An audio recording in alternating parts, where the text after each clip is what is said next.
Johnny. Hey girl. What's up? Prices. I tell you. Do you read poems? If I read poems, I love poems. Do you know about Beowulf? Girl, I live for Beowulf. One of the greatest and first Anglo-Saxon poems, right? Right, I know that, but I'll tell you something that you don't know. What's that? Do you know that the poem setting was in Denmark? Southwestern Sweden? Really? Of course. Okay. You didn't know that? No, I didn't know. But did you know that it begins with the genealogy of a Dane royal dynasty? A mythic hero? Girl, that is rather interesting. But you know what else is interesting? What? That Grendel, he killed the person in Erad for 12 long years. Really? 12 long years. Really? He was a descendant of Cain and he was destined for hell. Oh my, that sounds rather scary. But guess what? What? My texture told me that the poem begins and ends with a funeral. Now talking about scary, that is what is scary. I tell you. Right. But did you know that the poem was written in the LG8 mode? Really? Of course. Okay. But the Beowulf and his warriors were supposed to follow the heroic code. You know what that involves? Girl, I say I live for poem. That's about loyalty and bravery, right? And also heroism. True. Yeah. You see, thinking about the heroic mode and the bravery and everything, that's what Beowulf he stuck out to the end. You know, he had bravery within him and he was so loyal to his people. I tell you. But guess what I learned about the poem as well? Girl, don't let me guess, just tell me. It has a lot of literary devices. Such as? Alliteration. And repetition. Right. That's true, girl. Yeah. But when I was in survey of British literature class, you know, my group member and I acted out the poem in Creole. Yes. You don't remember? Of course I remember. I'm just pulling your leg. Oh, yeah. Yes, I remember it like it was yesterday.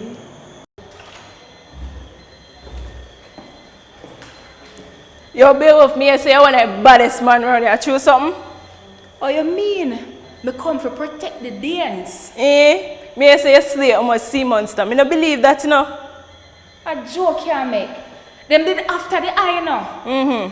And me just rip them some mash them up and kill them, you know. I saw you one bad. Me tell you the geese them, the things them me dead, you know. But I'm not dopey Beowulf you see, the real Beowulf you see.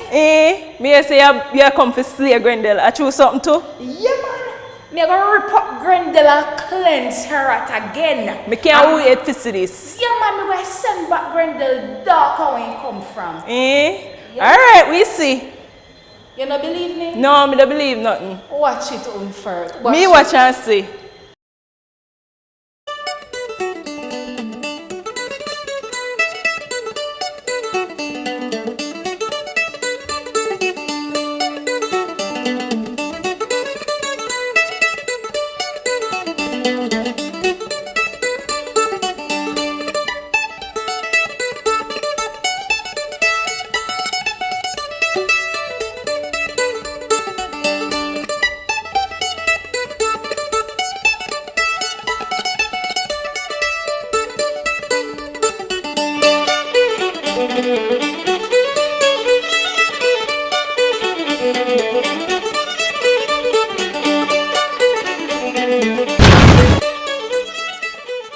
Down here have merriments. Like nothing up, that's stuff you laugh about. Have fun. Don't not can call people demon. It's going to blow up the whole of down here tonight. I'm going to kill every one of you tonight. Every one of them I'm going to kill.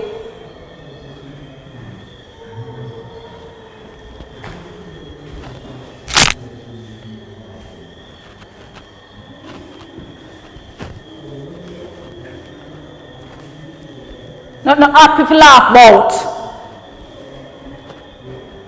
Yeah, man. Ugly boy, I come to mash you up tonight. Mash up, oh! Kill out the fat man and we done yourself. Oh, you are ugly. Me name Beowulf. We no business who you be and me and Grendel. Hey, I'm a monster. But rip off the hand enough. Rip off what? Watch ya. And what? You see now? Me rip off the hand. Where can you about that? Mama! Mama! Mama! Go back where you come from. Me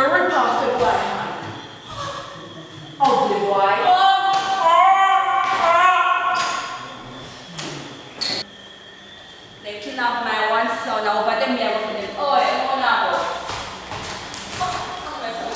Look, I'm going to come up all day. What if I'm up? Alright. That's not forget.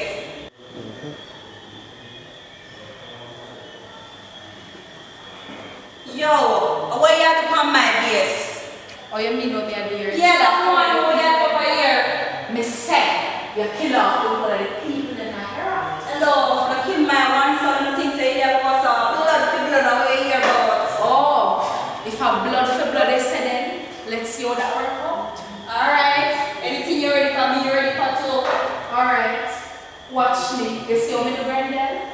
You see how you do my son? Anything you do my son, I hit you ever do you back. That you fi know. Watch yourself. Watch you for yourself. You fi watch yourself and my base in the panel. If you come from my base, come on like say you bad. Alright, which? Me coming back. Beowulf. Alright, we'll see that.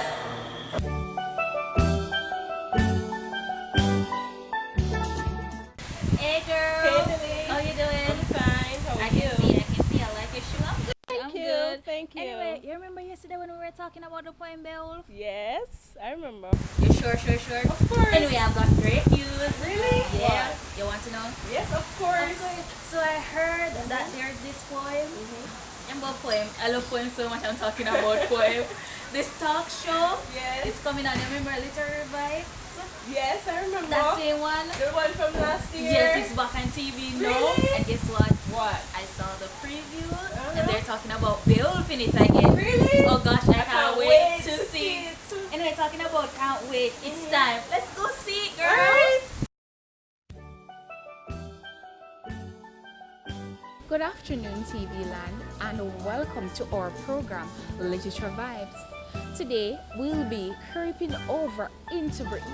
We'll be leaving this beautiful island of Jamaica, of course, within our minds to explore aspects of the famous, fascinating, and old but great Beowulf poem.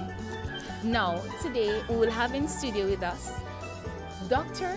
Shauna K. Lilly, Twana Simpson Miller, and Dr. Andrea Ulrich. And I am your host, Flona Benjamin. We'll be exploring religion in the poem, and of course, we cannot afford to leave out the heroic code. Please have a pleasant viewing. We will jump right into that segment right after the break. Welcome back, TV Land, to our program, Literature Vibes. And as I mentioned earlier on, we'll be speaking about the Beowulf poem. Now, the Beowulf poem, it is an epic poem. And as we know, epic is an extended narrative poem, grand in scope, exalted in style, and heroic, of course, in theme, often giving expression to the ideals of a nation or race. Now, Beowulf poem is a heroic epic poem that is one of the most important works of the Anglo-Saxon literature. As we know, during the 5th century, as the Roman Empire falls, the Angles, the Saxon, and the Jutes migrate to Britannia from Scandinavia. Now, with that said, I will mention aspects of the Anglo-Saxon culture.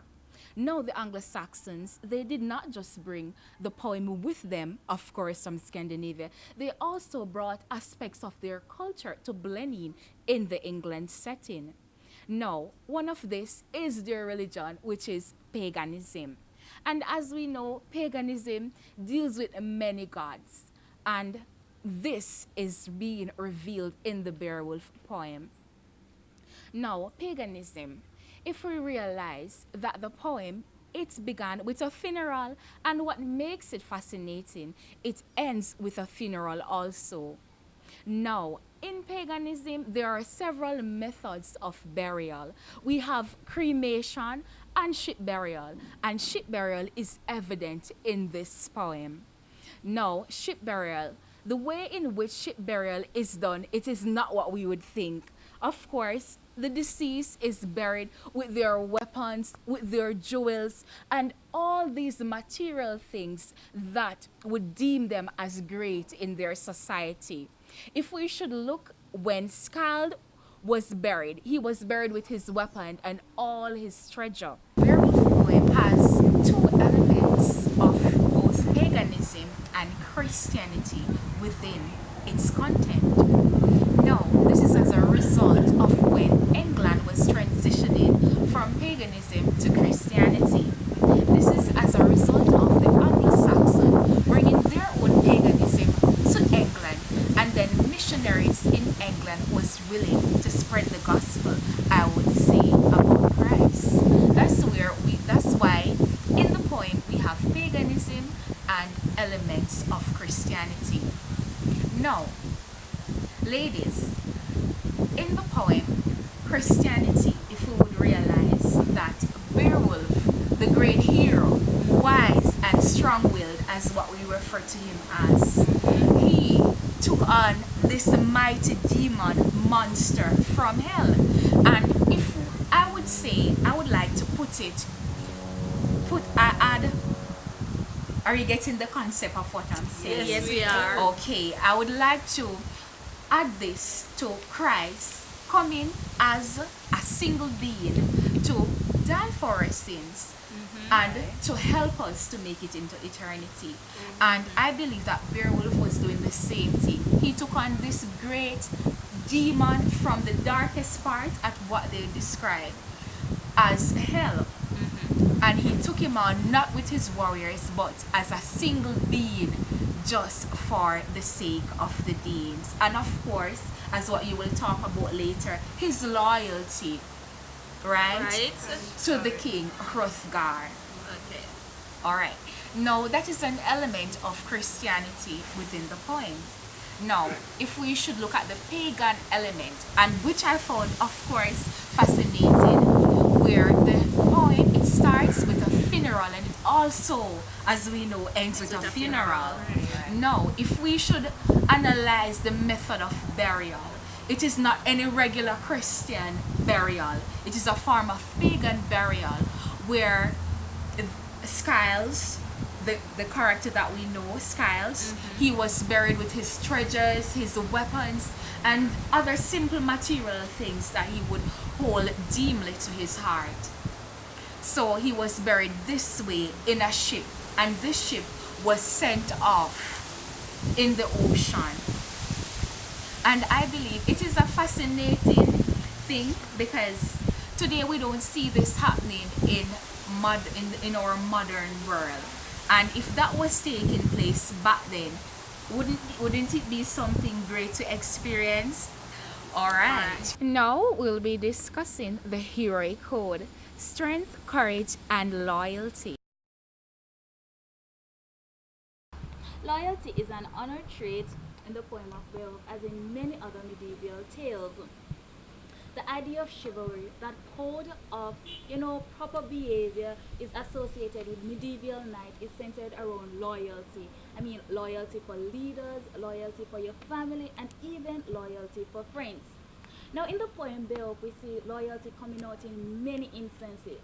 Take, for instance, when Grendel attacked Eroth, the persons in Eroth, Beowulf rushes over to help Hrothgar. Now, Hrothgar is a friend of his father, rather. And it is because of loyalty to Beowulf's father why, he rushes over to help Hrothgar. Now, not only did Beowulf went alone, but he also brought with him some soldiers. Now, these soldiers, they could have disagreed or, shy away from the act of going. But because Beowulf was their leader, they were so loyal to him that they decided that, hey, I'm going with him. Also, think about it. They heard about Grendel and his attack and how terrifying it was and how he had torn persons apart, but they still decided that they're going to sleep with Beowulf in Eroth.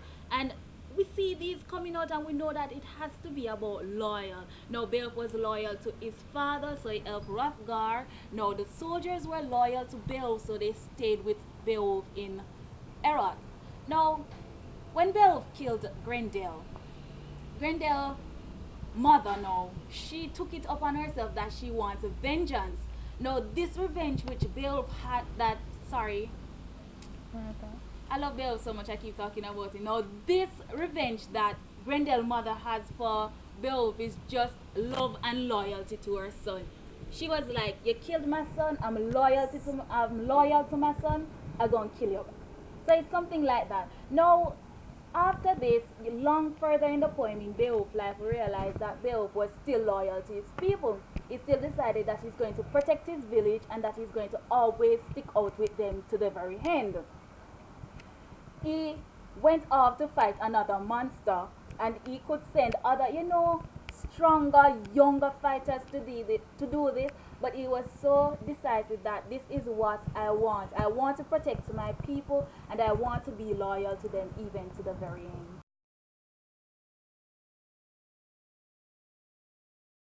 Another theme that comes under the heroic code is strength, right?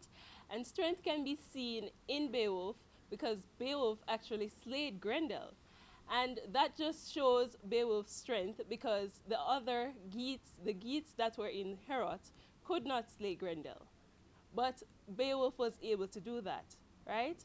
And there's also another instance where Beowulf went to Grendel's mother's lair, and he actually was able to pull out the forbid sword, which was it was very heavy, you should say.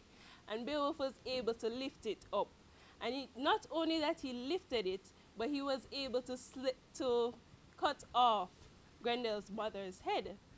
And that shows the strength that Beowulf has.